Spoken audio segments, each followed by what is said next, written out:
La multiplication des initiatives peut cacher la pauvreté des avancées. On verra dans un instant ce que dit la presse américaine avec vous, Juliette, mais toujours la colère des Haïtiens, cette fois-ci, face aux violences des gangs à Port-au-Prince, comme dans le département de l'Artibonite au nord. Les habitants sont descendus dans la rue, c'était fin mars, pour réclamer aux autorités des actions concrètes pour lutter contre cette insécurité. Dans la commune de Petite-Rivière de l'Artibonite, contrôlée par le gang Gran Griffe, le plus violent de la région, la population exige désormais une réponse musclée de la part de la police nationale haïtienne. C'est un reportage de Ronel Paul. Pancartes et branches d'arbres à la main, c'est une population en colère qui occupait la route nationale numéro 1 encore le mois dernier. Markinson Deluy, un jeune agriculteur, exprime son ras-le-bol face à la violence des gangs dans la région, une violence dont il est régulièrement victime. La maison de ma tante a été brûlée. J'ai un petit cousin qui a été tué par le gang Gran Griffe. Moi, si le gang me trouve, tu ne peux pas imaginer ce qu'il me ferait en tant que jeune. Nous, à Petite-Rivière, on cultive les terres, mais c'est le gang qui vient récolter à notre place. Actuellement, il y a des zones où on ne peut pas aller arroser les champs de maïs qui devraient être bons pour la récolte. Nous sommes un groupe de jeunes à l'initiative de ce mouvement. On veut dire que le peu de jeunes qui restent ne veut pas entrer dans un gang. Nous demandons aux autorités, de la même manière qu'ils ont armé ces jeunes, d'éradiquer le gang pour que nous puissions vaquer librement à nos activités. La présence de ce gang sur cette portion de la route nationale numéro 1 coupe le pays en deux. Le département de l'Artibonite est pourtant crucial pour alimenter le pays en produits alimentaires. Fatigué d'être constamment sur le qui-vive, Jimmy Jean-Baptiste, l'un des initiateurs de ce mouvement, réclame le renforcement du nombre de policiers sur place, mais pas seulement. Je demande de renforcer la police nationale haïtienne en matériel et en effectif, parce que ce gang est très puissant et redoutable.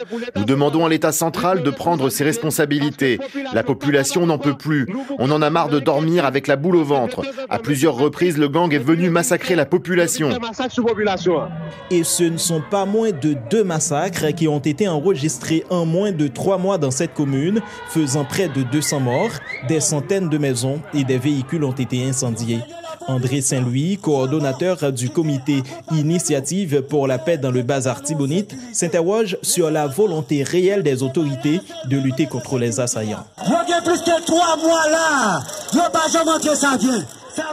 Ça fait plus de 3 mois que la police n'est pas entrée à Savien, dans le fief des gangs. Or, si vous avez 3 mois sans jamais mener une opération à Savien, c'est que vous n'avez pas la mission de lutter contre le gang.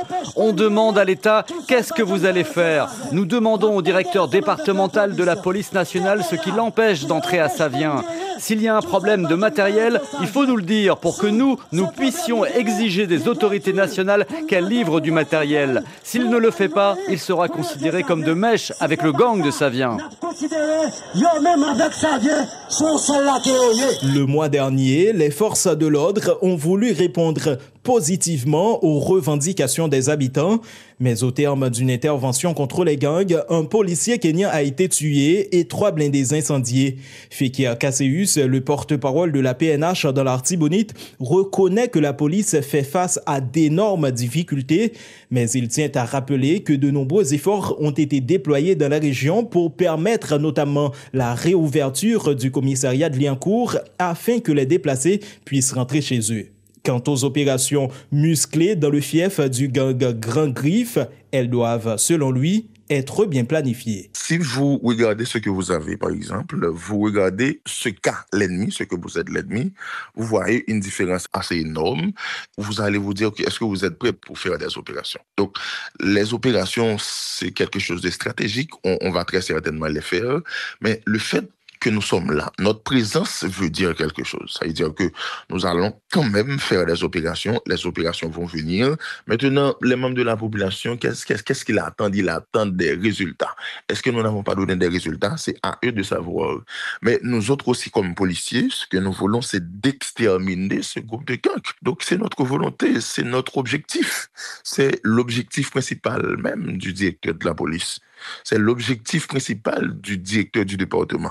Donc, nous voulons exactement faire notre travail et c'est dans cette route que nous allons passer. Ronel Paul, RFI. Et il est 9h17 à Port-au-Prince, même heure à Washington. RFI, The World's Voices. À la suite de votre revue de presse, Julie.